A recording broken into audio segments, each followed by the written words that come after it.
Hey, it's Julie B Deep Dives. I am Julie B, and I am so excited because today I have a very special guest, the one and only Simon Webster, aka Ethan, on from the MGM Plus series From, my favorite show on TV, hands down.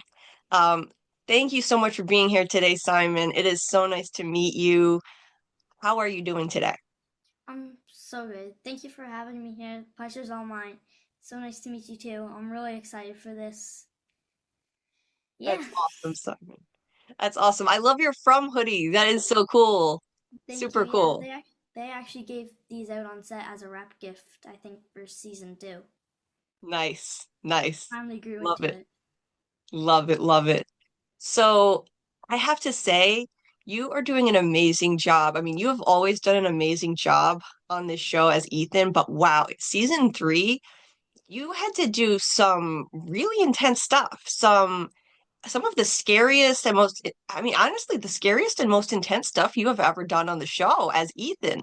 Like the scenes that you filmed at night, the emotional scenes, the scenes with the monsters. I mean, wow. Like it just blew me away. But just to get started, so first of all, congrats. I'm so excited that the show got renewed for season four. I am so happy about that. Oh my God. I was so happy when I heard that news. Congrats to you and the whole cast. How did it feel to get back? Like, and I know for season three, you had a break. You had some time where you didn't know when you were going to get to go back. How did it feel to be back on set after that long break? Yeah, it was really exciting to see everyone, all the cast so nice, and the crew was really nice. It's just such a nice vibe, and it's easy to get along with everyone.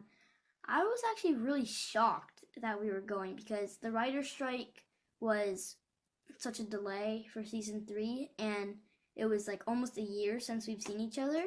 But I knew we were going back during the writer's strike, but it ended in such a weird time. Like it was winter, and the last two seasons we did, it was like fallish and like so. I was really shocked we went back in the winter to film season three because like it was snowing like crazy. It's really cold in Nova Scotia. Oh, I But bet. yeah, so it was really exciting to see everyone because everyone's so nice and it's been so long.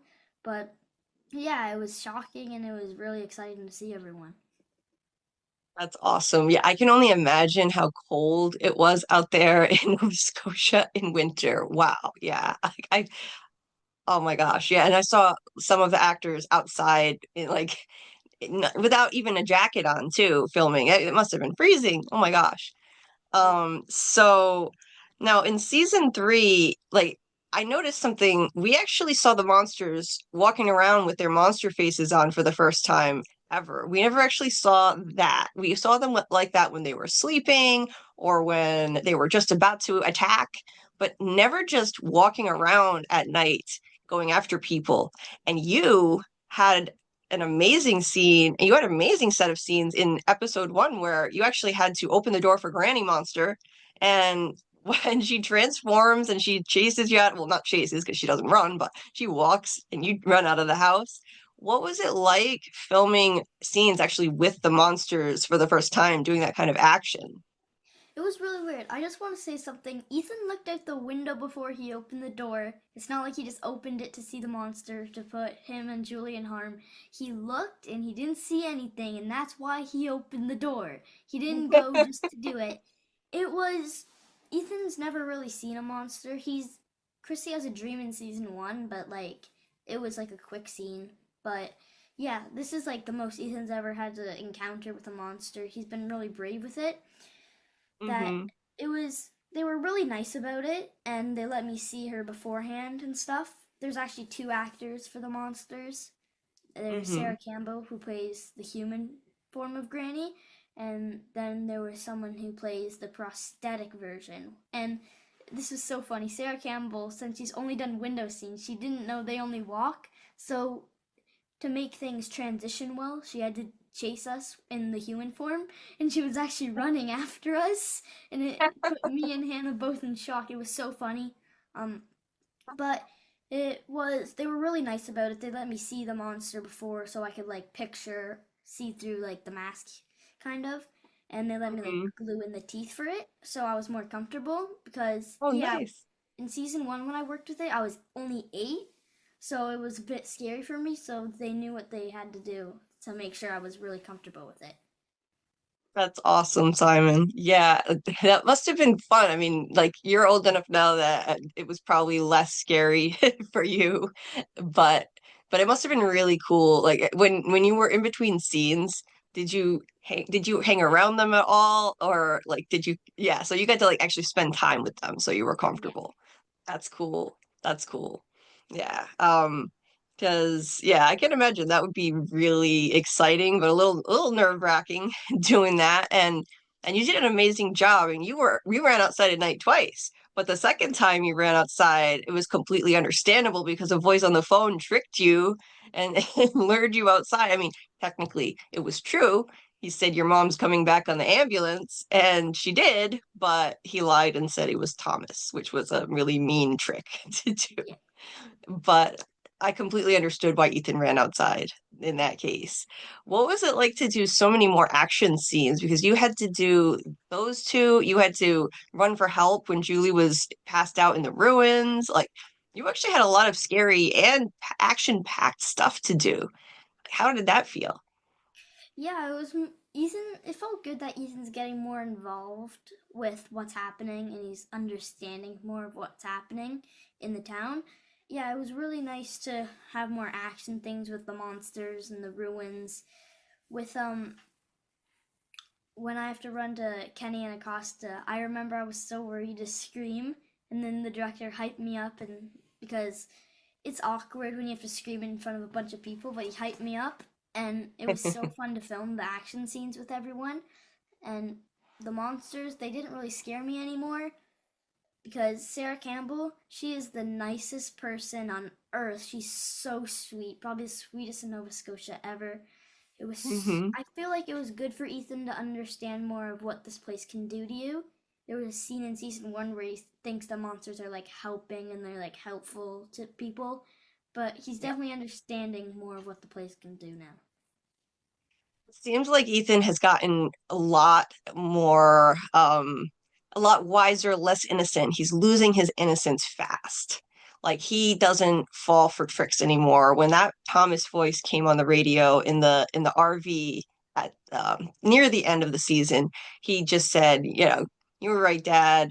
It's not Thomas. He didn't even react. Like he's on to this place's tricks at this point. He knows. Like he knows Yeah. better. And I've always kind of looked to Ethan. I think that they give him a lot of insights to say. And if we listen to what Ethan says about the Kronenunkel story and quests, even though it sounds silly, it sounds like kid stuff in the beginning, I think I think he's right though, in a way. It is kind of like a quest in that people on the show are all kind of on a hero's journey. They have to be brave. Sometimes they have to save someone. So I still think Ethan is on the right track that in a way, it is kind of like a quest. Like, what do you think about that? Yeah, I think he's always going to be right about the quest because it's like a journey for them to like solve this mystery. But I've always had a theory that Tabitha's the Cromonacle and Jade's the Lonely Dragon. It was really weird because all this stuff that's happening, it's kind of putting the pieces together. There's in season one, he said this whole thing about the Cromonacle.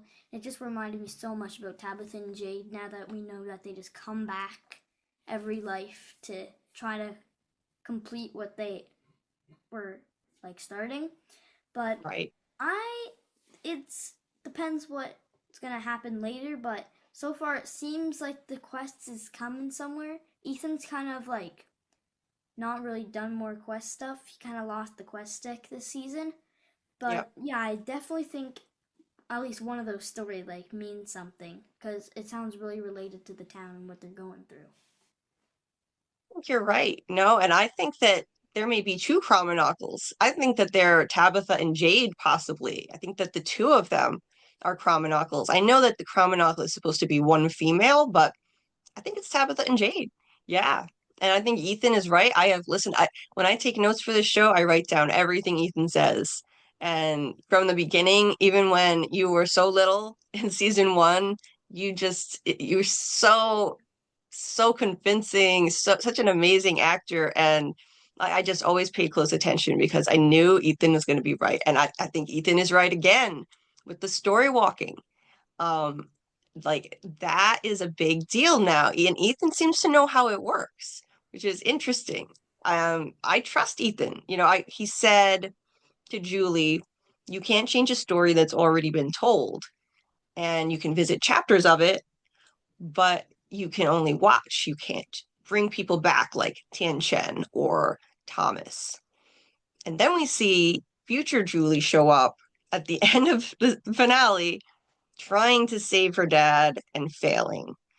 So, do you think Ethan is right? Do you think that you can't change that story and she's not going to be able to save their dad if she tries again? Well, you never know with this town because like anything could possibly happen. I feel like him knowing that right off the top of his head that no one can change a story once it's been told, that has to do something with the quest and that yeah, maybe it's possible or maybe it's not, but there's a slight chance. It's probably very slim odds, but Ethan said that it can't be changed once it's told, so maybe that's just the truth that maybe Jim's just gone. Yeah, I'm afraid so. I think that's the truth. And then you think about how the mission is supposed to be to save the children. And these children are these ghoulish looking little kids. And clearly, you can't save them in the present because it's too late now. So, I mean, what does this mean? Does this mean going back in time and saving them before they could get hurt, before anything could happen to them? I don't know. I don't think it's possible. I mean, what do you think? Do you think Julie or anybody can go back and fix all of this by saving those kids, going back in time? Is it same answer? What do you think? Well, this one's a little bit different. It's going back a lot to try to change a whole town and storyline. But I said this on like an Instagram live before, but it might create like a paradox and like make a glitch in something and like I always see these time travel movies and like if they do something all there's like multiples and it's the whole timeline's like messed up and stuff. So, yeah, I think there's a possible chance you can go back and do everything, but I think it'll be at a cost. I think maybe because then that's kind of what created like Victor, like what would happen to Victor if From Town was never a thing. Maybe something would have happened to him or something. But I think I always think something happens for a reason, so I think there's a reason they're there to do something. And I think if Julie goes back to stop everything, then something bad's gonna happen to them. Think you are spot on. I think you are so right. And that is amazing. A lot of adults don't understand the whole paradox thing and the time travel stuff. It gets really confusing. And the fact that you get that, you understand that, that's really impressive because it's not easy for anybody to understand. Um, I didn't even know a lot about paradoxes until I started watching some time travel shows a couple years ago. And you're right, it creates problems. If you go back and change something, you stop the sacrifice, then yeah, maybe a lot of people wouldn't even exist right now. Maybe all of the Tabithas and Jades from every cycle would just disappear because they weren't reincarnated. Who knows? And all their kids, maybe Ethan would disappear. We don't want that. So there's got to be another way. I think there's got to be another way. Hopefully, there's a way to break the cycle in some way. I don't know what that means. Maybe save the children's souls from set them free. I don't know. I mean, but like what do you think? Like, do you think it's possible for them to actually get out of this place? Do you think they're gonna make it out in the end, stop the cycle from happening again? Well, there's a chance that they can get out, but maybe it would be really hard for that to happen if there's to find an opening out of this place when like you're always just trapped in circles, and if you try to go out, it just brings you in this whole loop and stuff. But there might be a chance that they're just stuck there forever. I don't want to say that because, like, maybe it's wrong, maybe there's a way out, Yeah. but yeah, there's like a couple theories I have in my head of what's gonna happen at the end. Maybe they're just gonna have to deal with what they got. I always like, there's always a phrase that's like, appreciate what you have. So I think if they do get out, I think they might get out. There might be a way to get out through like a tree, the faraway tree or something. But I feel like it's gonna ruin something and that it's gonna make them angry, and then everything that they loved in the real world might be gone or something. But yeah, there might be a way out. It's difficult to choose from what we know already, but Right. there can definitely be a way out if they keep doing it, because Tabitha got out before. But it's very rare that they can get all those people out because there's Yeah. hundreds of them. So it's hard that they're going to be able to save every single one. Yeah, and I've heard a story that I mean a fan theory that I really hope doesn't happen, because it would be really depressing and sad. But there is a theory that in the end you could be the new Victor and that you could be the last person standing and everybody else, you come out of the root cellar just like little Victor did, and everybody's gone. I really hope not. I've Would had that that not be theory. terrible? Like you've heard that one? Yeah, I haven't heard it. I've actually thought of it in my head that this Oh, whole really? case is just a whole loop. Ethan's gonna Yeah. turn into Victor, then there's gonna be a new kid, and then he's gonna turn into Victor, then another and another and another, and it just never stops. Oh my goodness. That would be the most depressing ending. I hope not. I hope there's a way. I like to make up theories, but I honestly don't know how they can fix this right now. I don't know how they can all break the cycle, but I hope that they can. And as much as, yeah, I either way, I know Ethan's making it to the end, but I hope everyone else does. Or not everybody. I know there are going to be more people we lose, but I do hope that people get out. I would love to see that, and as far as paradoxes go, when Julie threw the rope to Boyd, that was a paradox, but it's a paradox that is common in time travel where she didn't actually change anything about her present time. She threw him the rope because she was always supposed to throw him the rope. It was just, it was an endless loop. But we just saw Jim fail, Julie failed to save him. So I think that that's how it's meant to be. So I don't think that it can be changed, but it would be cool to see. And yeah, I'm excited to see what's going to happen with that. I gotta say, Simon, you did an amazing job with the emotional scenes that you had to do this season. Like after Tian Chen passed and you had to cry on camera and be emotional like that, that was incredible. Like how hard was that to do? Is that something that was new for you, where you had to actually cry and get emotional like that?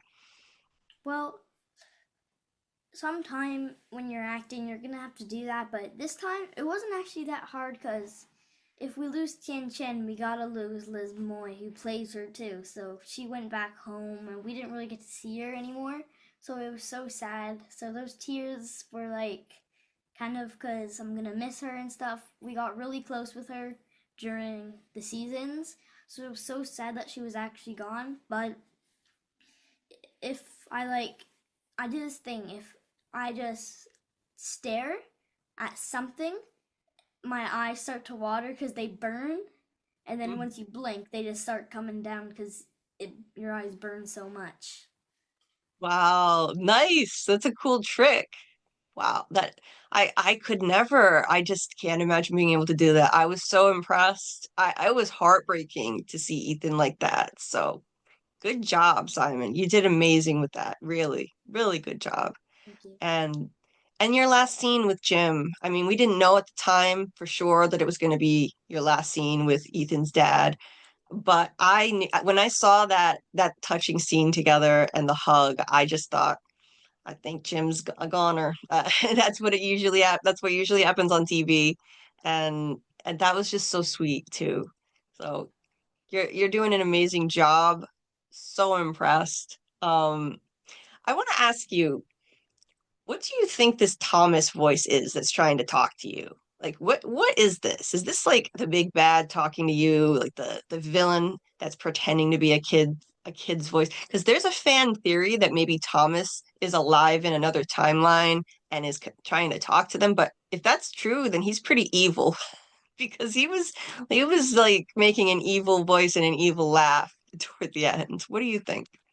Yeah, well, it could definitely be something. It could maybe be like the man in yellow from the end, because he was on the radio before, but I don't know. I think he's his own character, and Thomas, he seems like he's pretty evil because I feel like he manipulated Ethan when he was telling his mom, you have to go help her and you have to save her. And that's what encouraged him to run outside where like the monsters are and it's dangerous. I do think the Thomas is evil and it's not actually him because they want to break you, they said. So if they remind them about something they lost that they loved, it's gonna like, it's not gonna feel good. And it's gonna like break them inside and it's not gonna make them feel good. So I think that the Thomas voice is evil because he's like trying to make them believe in stuff that's not gonna happen, encouraging people to do stuff. But yeah, he could be from another time lapse. That's a really good theory. It's like one of the best theories I've ever heard. Another time lapse, maybe because maybe Julie did make a paradox, and maybe there is another timeline. But I don't know. It's a really good question, and it's a really tough one. But yeah, he could definitely be from another one. I could definitely see that. You never know. You never know what to expect with this show. You never know what you're gonna get. It's just it's very unpredictable, but I agree. I don't think that it's really him. I think it's just part of the evil villain, the big bad that's trying to break them. You said that perfectly. Could not agree more. And you know, and the man in yellow, yeah, it could be him. The man in yellow could change his voice. That's what I've been saying too. I don't know. Like this man in yellow guy, what do you think of him? Because he is just he came out of nowhere. Like who is this guy in the yellow suit all of a sudden? He just shows up with monster claws that can just rip into a person. That's crazy. Yeah, I think the man in yellow, he could be one of the monsters because, like, how do you get claws like that? But I think that the man in yellow is just a part of the town because, like, there's a bunch of stuff we've seen. It's not just the monsters, Kenny said, that the monsters aren't the worst thing in this town. It's what everything does to you and what they do to your mind and stuff. The man in yellow, he could be their imagination and they're just thinking it, but that probably won't be right if Jim's neck just randomly blurred out. But yeah, I think that the man in yellow is just a part of the town, and I think we're not gonna see much of him because like he's kind of something that lurks in the shadows and comes out. But yeah, it's also heartbreaking that Jim's gone because that scene with him and Ethan, it was so like heart touching to see, and it's so sad that Jim's gone. And the man in yellow, whatever he is, he's not a good person. Is for sure. Yeah. I know it must be hard to say goodbye to people in the show that they're gonna miss it because Elizabeth Moy who played Tian Chen and now Eon Bailey, like that's got to be tough, saying goodbye to them because you seem like a really close cast. Like you guys really care about each other, right? Yeah. It's got to be tough, but I'm sure, there's going to be a new family dynamic. I think Jade is going to step up and be there for the family and just be a friend to the family and protect them, but it's going to be hard. Like it's got to be hard saying goodbye. Um, I can imagine Ethan, like now that Ethan is kind of doing more action, like maybe he'll even go through a faraway tree.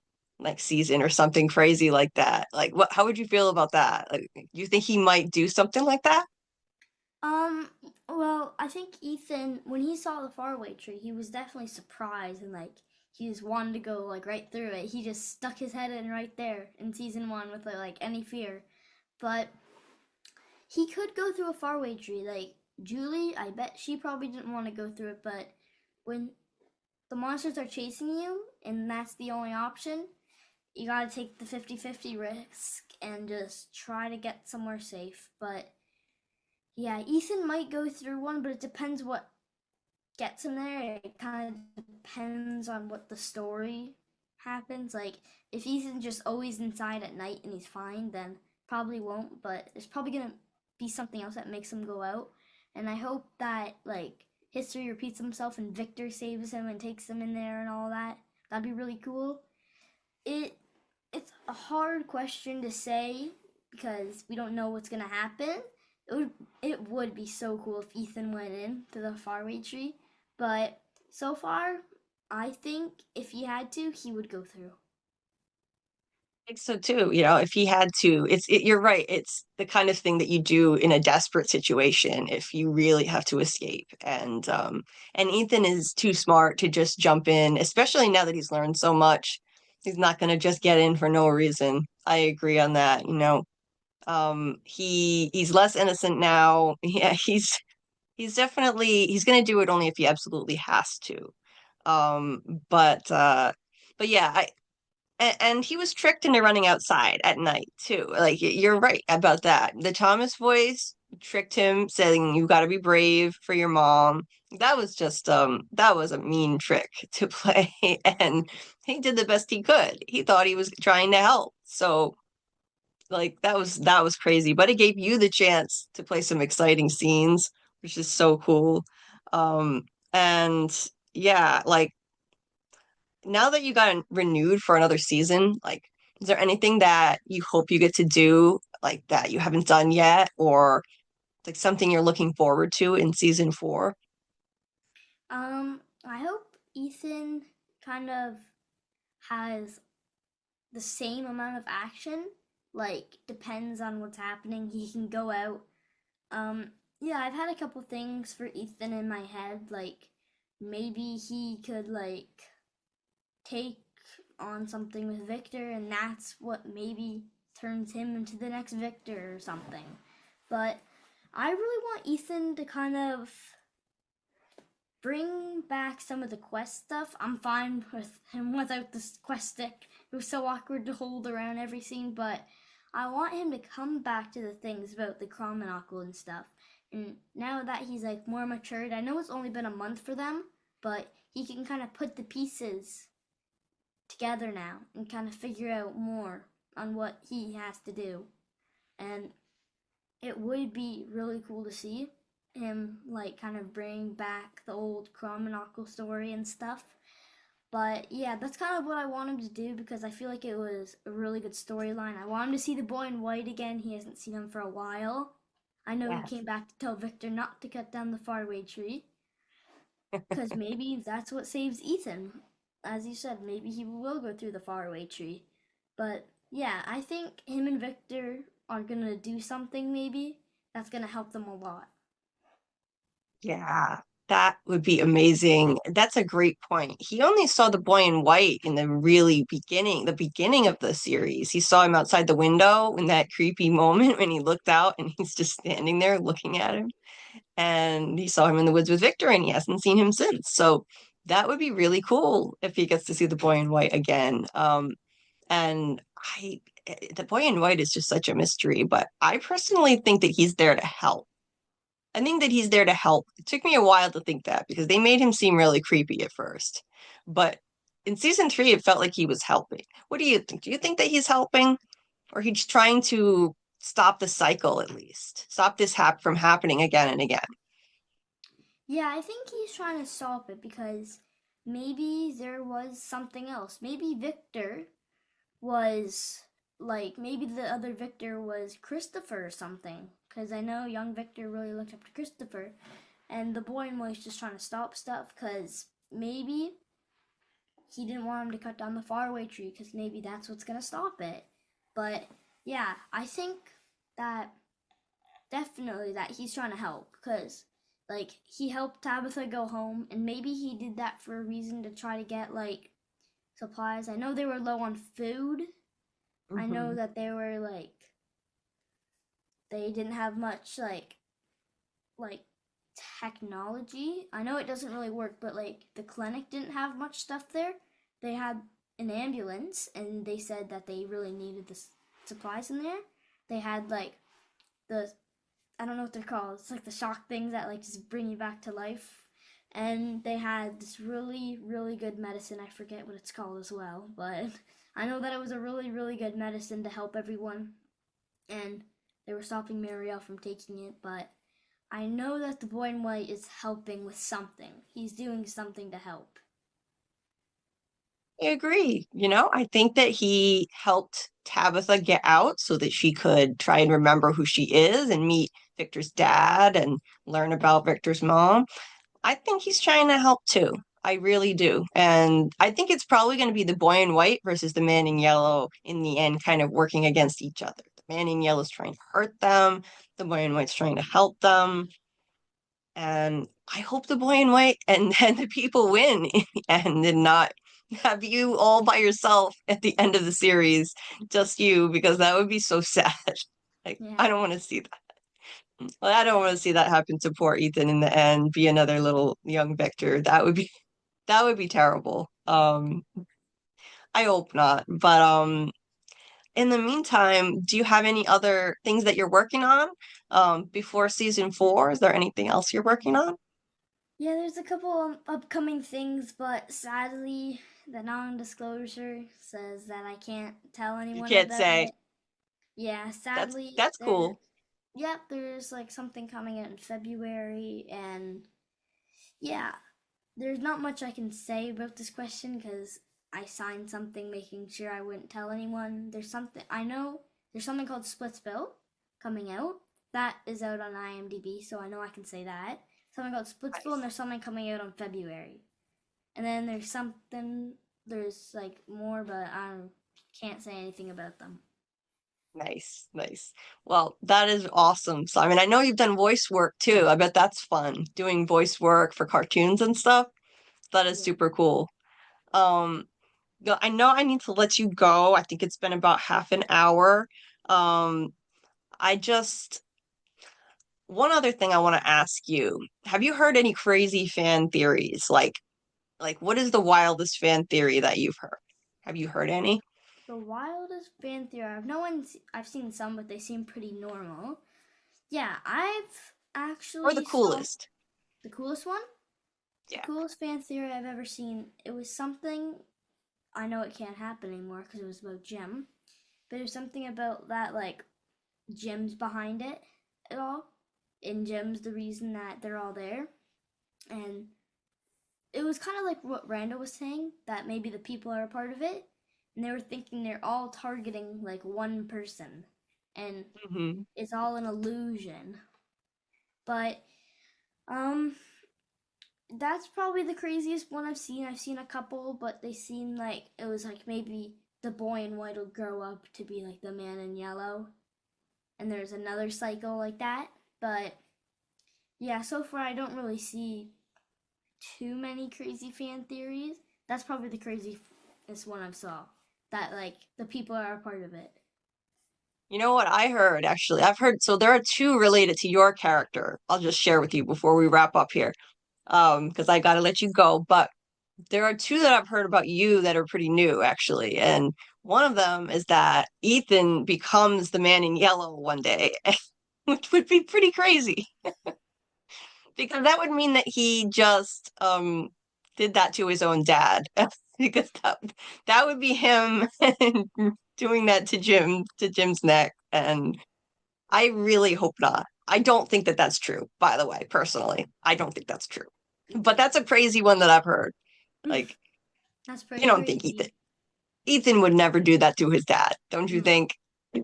Not in a million years.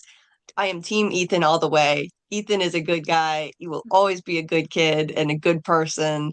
And then the other crazy theory about Ethan, which is not actually as crazy, is that maybe this is all one of Ethan's stories, since he seems to know how everything works so much. Maybe this is all some kind of story that he created, not necessarily in his head, but turned it into reality in a way. This is all one of his stories. I mean, that's interesting, but I don't know. What do you think? That's actually a really good theory. That'd be so cool. Like at the end of the series, you just see like a book close, like you know those things. It's like a story in the book just opens and it just closed, and it says like from, and it says like by Ethan at the end. But Oh, that would be like such a crazy ending, knowing that it was just all one of his stories that he made up. But that's actually a really good theory. I've never thought of that one or saw it before. yeah, it's pretty new. It's pretty new because of the way the season ended with Ethan telling Julie how all of this works. Like, no, you can't change a story that's already been told, and then Julie doesn't save Jim. So yeah, I don't think so. I'll just share with you. I think that it's real. I think it's really happening. I think that it's a pocket dimension. So I think Dale was right. I think it's a pocket dimension. It's all really happening. It's just that some crazy things happen there, nightmares, premonitions, and visions. And it's all about Tabitha and Jade trying to save those kids. That's what it is at the end of the day. If they can figure out a way, figure out what it means to save the children, then maybe they can break this cycle. That's what I think it is. And I think everybody's brought here. I think the boy in white brings people in to help, to try to help end the cycle. And I think the man in yellow brings people in to hurt them and use them like Sarah and manipulate them. That's Yeah. my best theory right now. Yeah, there's also a thing that everyone's forgetting about. I forget his name. I don't know how I forgot it. But Boyd, there's an old man chained to the wall that dies. I think his name was Martin?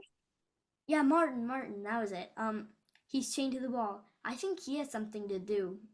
Maybe not with how they get out or something, but I think it was to test what Boyd will do so they can find more stuff about him to see if he hears that they're coming, run, get out of here while you can, with like a man strapped to a wall, like all worms in him and stuff, what would have happened. And I think that they're trying to use Boyd and they're gonna take all these like figures and manipulate them to do things.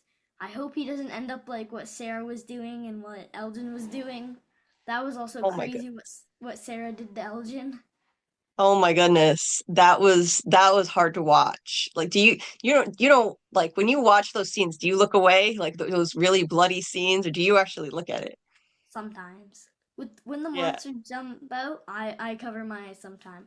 The episode 1 where Ethan's running from the monsters, I didn't watch that. I still Yeah. haven't watched it. I think I've seen enough when I was actually there in person, but it's Yeah. because a lot of it is like technology is crazy these days. They can do like so much stuff to the monsters and the music and like it makes it so much more scary.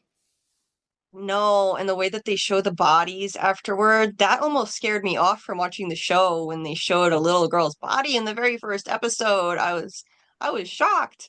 I had to look away. So I would imagine when you were starting the show, you weren't watching those scenes. That was too much for you at that age. That's a lot of blood. That's Yeah, a I lot wouldn't of even bloody stuff. I wouldn't yeah. I wouldn't even look at Tian Chen thing in a photo or something. I remember since Ethan had that leg, I had to go to like this prosthetic place, and they were also doing Megan. So I looked Hmm. to the side, and I was 8 at the time. And I just see like this body figure like all ripped out.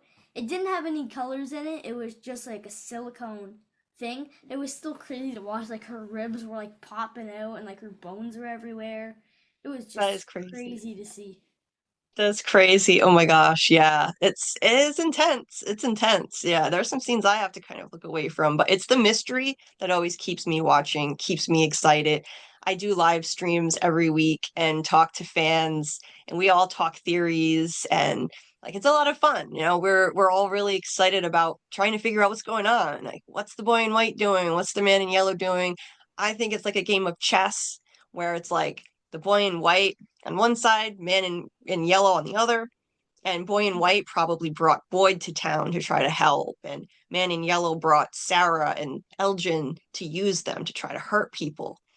That's what I think is going on here, but who knows? It could be so many things. And what I love about it is the mystery.